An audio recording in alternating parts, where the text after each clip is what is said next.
I would actually separate money and currency.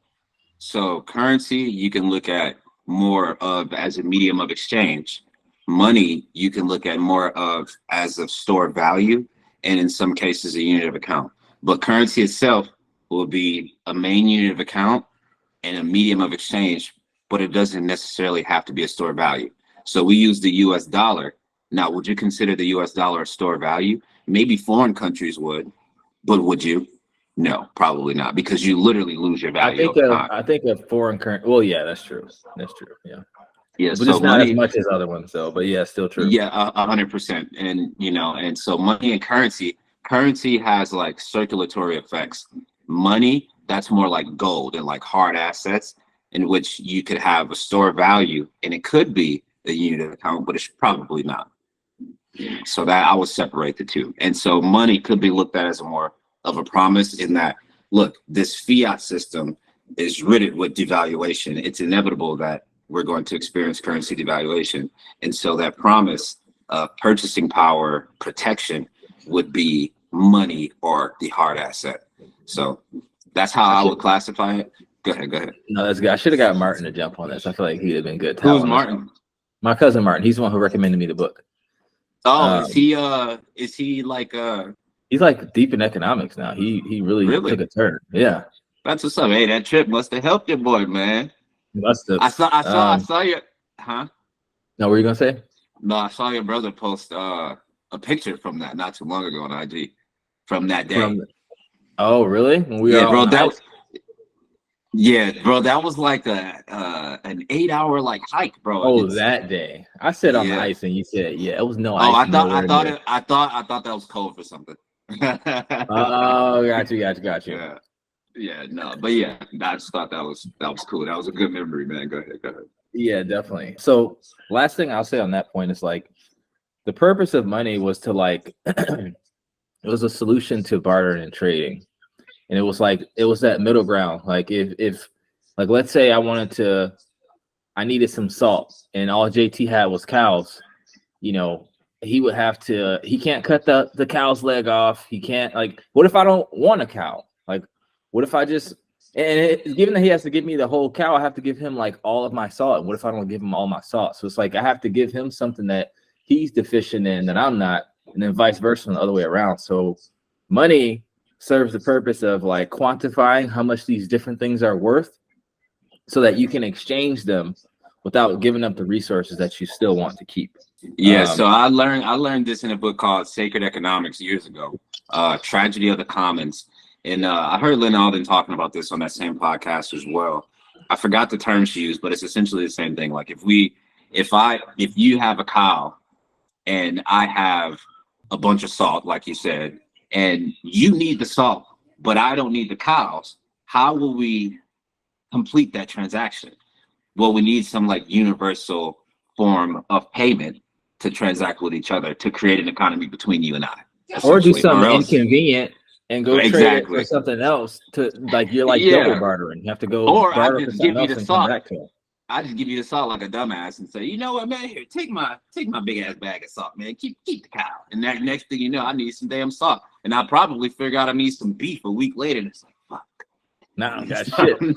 Exactly. Yeah. So yeah. All right. So let's go to the next point here. So money is anything which the state undertakes to accept at its payment offices, whether or not it is declared legal tender between citizens.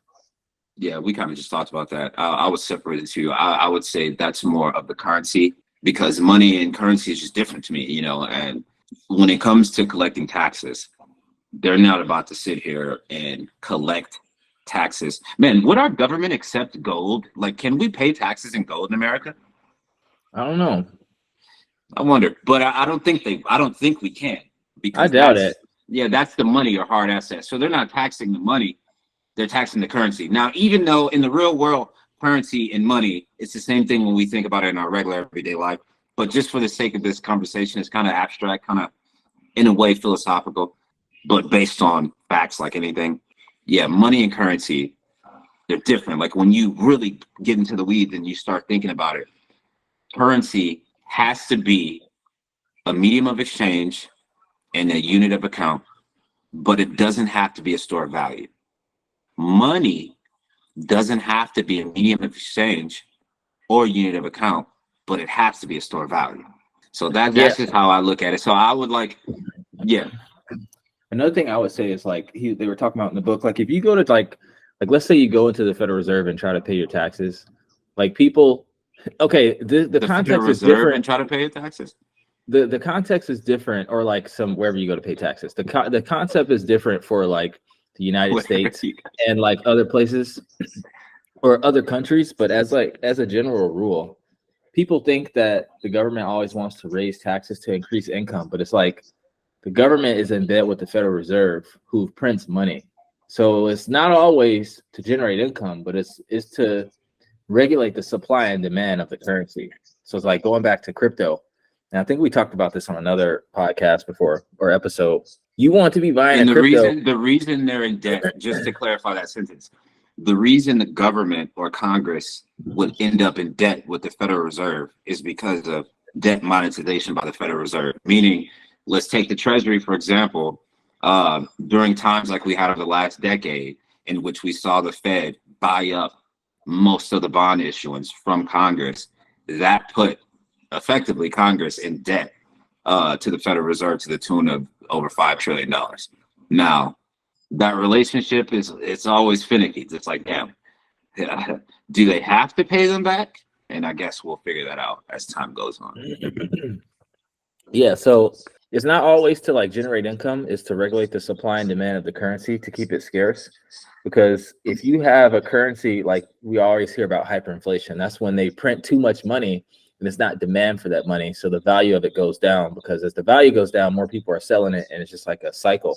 So just like when you're buying a cryptocurrency or a crypto asset, as I like to call them, you want to be buying something to where the inflation is decreasing, or if you have units being burned, so that it's taking the asset, it's taking units out of supply. And it's the same exact thing with taxes. Taxes is a way to suck money. Taxes and interest rates are a way to suck money out of the system via increasing the debt and making the currency less scarce, so that purchasing power goes up, so that inflation comes down. Yeah, so just like this is kind of going to be a crypto warning. So when you give your government money, the hope is it doesn't all go to like paying off interest expense on debt or whatever it may be. You want them to produce something with the money you're giving them as well. And so they produce infrastructure, usually it's infrastructure, maybe help on the on the state medical side or whatever it may be. You want them to put that money towards something that ends up increasing the quality of your life. Now, this is kind of a crypto warning. On the crypto side, when you're looking at these projects, be careful, because a lot of projects, a lot of their value comes from their inflation or burn rate. Now, you want to make sure, even if they have a nice burn rate, you want to make sure that they generate value or yield by some other like real metric, by producing something that increases value to you, whether that's a yield farming product, some type of utility you use, whether it's an Oracle network like Chainlink, whatever it may be. As a general rule, just to like piggyback on that to help people understand like real yield, in traditional finance, there's three main ways that you can generate yield: facilitating borrowing and lending fees, facilitating trades on exchanges through market making, and insurance premiums.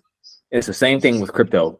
Everything else outside of that, especially right now in its early ages, is like JT said, it's paying people in rewards that are from that project's actual token. So it's not real yield. Right. It would be like Apple paying people Apple stock to buy its phones or to do something within the company.